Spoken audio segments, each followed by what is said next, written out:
Hola y bienvenidos a la entrevista en France 24. ¿Cómo lograr que el comienzo del desconfinamiento este 11 de mayo en Francia sea exitoso? Emmanuel Macron estuvo recientemente en una escuela ubicada en Poissy, cerca de París. Desde allí el mandatario quiso tranquilizar a la población sobre la reapertura de las escuelas. Vamos a hablar de ello con nuestro invitado Bernard Castan, jefe del Departamento de Enfermedades Infecciosas y Tropicales del Centro Hospitalario de Périgueux y secretario general de la SPILF, la Sociedad Francesa de Enfermedades Infecciosas. Bernard Castan, muchas gracias por estar con nosotros. Hola y gracias por haberme invitado. Este lunes 11 de mayo es la fecha de inicio de la primera fase de desconfinamiento en Francia, según los indicadores favorables de Édouard Philippe. Emmanuel Macron quiso tranquilizar a los franceses sobre la reapertura de las escuelas, por lo que fue a una escuela en Poissy, cerca de París. Allí dijo que quería una apertura gradual, un buen regreso a clases en lugar de un regreso masivo a clases. Y recalcó que no es un regreso a la normalidad. No sé si tiene hijos pequeños. Si los tuviera, los enviaría a la escuela. Para contestar a la primera pregunta, no tengo hijos pequeños. Y sobre la segunda, sí, sin dudarlo, en lo que a mí respecta. Pero más allá de lo que yo sienta o piense, se percibe lo mucho que este tema cristaliza todas las preocupaciones y aprehensiones de la gente. Y creo que debemos dar mensajes relativamente pragmáticos y no suscitar temores irracionales. Este es un elemento extremadamente importante. Creo que aquellos que nos escuchan necesitan una información rigurosa. Han estado escuchando información que se contradice durante semanas y meses. Y es difícil formarse una opinión clara. Actualmente nos encontramos en una situación en la que se va a implementar el desconfinamiento progresivo. Uno de los elementos es la reanudación de las clases, y es muy importante comenzar con esta, porque los niños tienen un riesgo muy bajo de contraer esta infección viral. No solo de desarrollar síntomas, sino también de entrar en contacto con ella, desarrollarla y transmitirla. Así que ese es un dato importante y el modelo óptimo para la reanudación de la actividad. Pero el Consejo Científico se opuso a la reapertura de las escuelas. ¿De dónde viene esta duda y el miedo que tienen los padres, por ejemplo? Oui, mais on a depuis un certain nombre d'éléments, c'est-à-dire, vous imaginez bien à quel point les informations et les publications et les données que l'on a... Sí, pero hemos tenido varios elementos desde entonces, es decir, nos llega mucha información, publicaciones y datos día a día. Hoy disponemos de elementos que nos dan confianza, en particular los datos publicados por pediatras muy implicados en esta situación que nos proporcionan elementos en los que nos podemos apoyar firmemente para tomar estas decisiones. Es realmente durante estos últimos 3 meses que hemos observado. Les recuerdo que al principio el principal temor era que los niños contaminaran a los más frágiles y a los ancianos. Fueron los primeros a quienes se les prohibió el acceso a los geriátricos. Hoy en día estamos totalmente opuestos al nivel de riesgo epidemiológico. Consideramos que son ellos quienes transmiten menos infecciones virales. La evolución de este ciclo de los últimos 3 meses permite tomar posiciones que no podíamos tener hace unas semanas.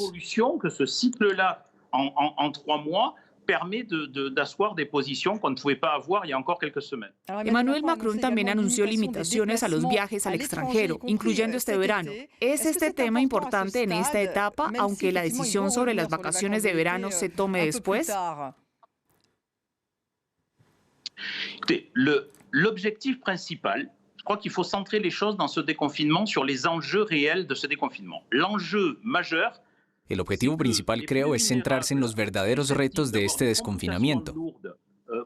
El mayor desafío es que en las próximas semanas y meses aquellos que tienen un menor riesgo de complicaciones no infecten a los más vulnerables, que probablemente tengan complicaciones graves y potencialmente letales. Así que el desafío es ese. El desafío es no tener gran número de hospitalizaciones y que no aumenten las tasas de mortalidad asociadas con el COVID. Ese es el desafío principal. Por lo tanto, el hecho de que las personas puedan contaminarse progresivamente tras la reapertura, el desconfinamiento progresivo, etc., y con frecuencia sin que se note, sin síntomas y por lo tanto sin pruebas, no es en sí un problema importante. El problema son las consecuencias sanitarias y clínicas de las personas que desarrollarán formas graves. La problématique, c'est celle des conséquences sanitaires cliniques des gens qui vont développer des formes graves. C'est quand même ça l'idée principale. Precisamente el desconfinamiento debería ir de la mano con la realización de pruebas. Usted acaba de hablar sobre esto. El gobierno ordenó 5 millones de pruebas serológicas. La alta autoridad sanitaria francesa considera que las pruebas serológicas, que permiten detectar anticuerpos, no permiten indicar la inmunidad de los pacientes que ya fueron infectados. Por lo tanto, ¿qué sentido tienen estas pruebas? ¿Es necesario que el gobierno francés reexamine su estrategia?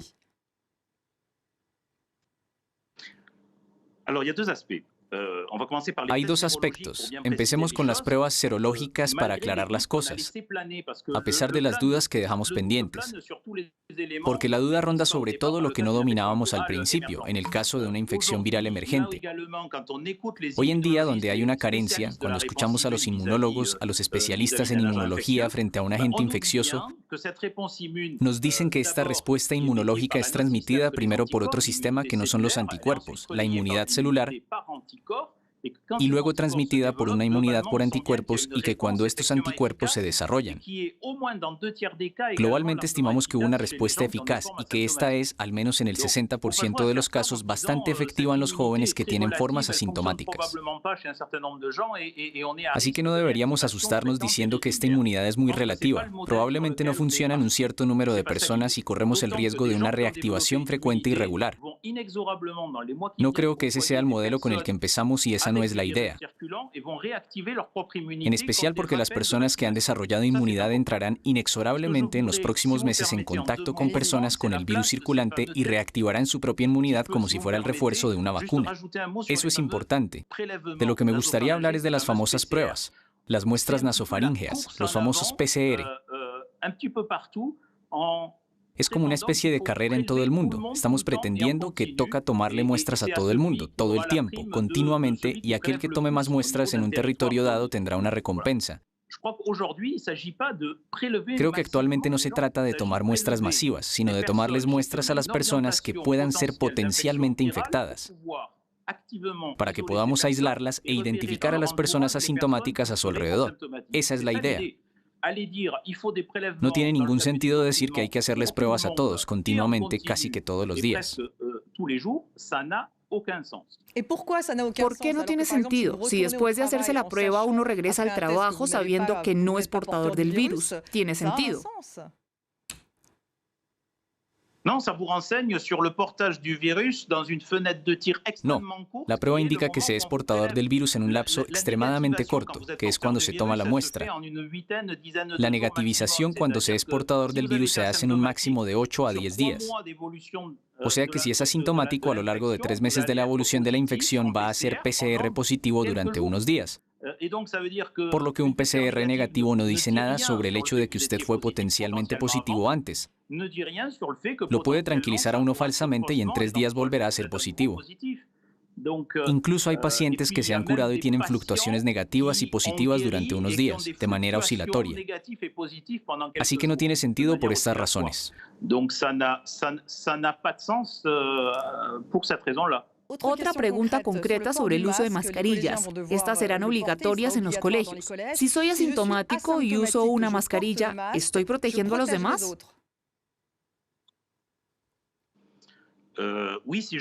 Sí, si soy portador asintomático del virus y me pongo una mascarilla, protejo a los demás. Lo que no sabemos es si los pacientes asintomáticos tienen el mismo riesgo de transmisión. Si el famoso R0 es el mismo para las personas que presentan síntomas y las que no, etc.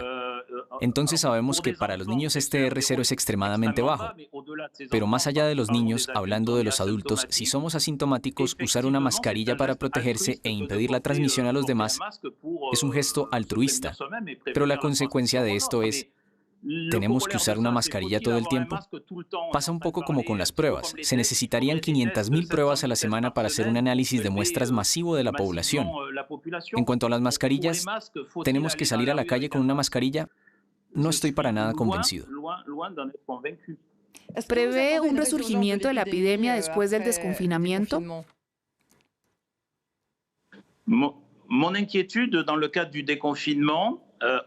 Mi preocupación en el caso del desconfinamiento, estamos en el proceso de regular la organización de este, diciendo que no se reabrirán los bares, restaurantes, lugares de reunión que son un poco distendidos.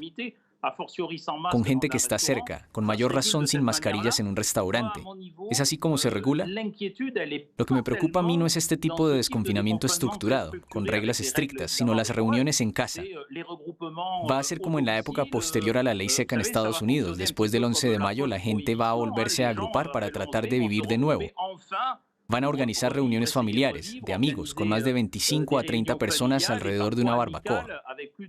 Y creo que en este contexto el R0 es mucho más alto que el R0 en un restaurante con mesas separadas. Así que hay un riesgo de que la epidemia se reanude, incluso si los restaurantes no abren. Si partimos de la idea de que la mayoría de las personas son asintomáticas, afortunadamente, al no tener ningún factor de riesgo, y si todos se protegen a sí mismos y a su entorno más vulnerable, no debería haber señales de reanudación de la hospitalización masiva o de muertes. Y una vez más, ese es el desafío.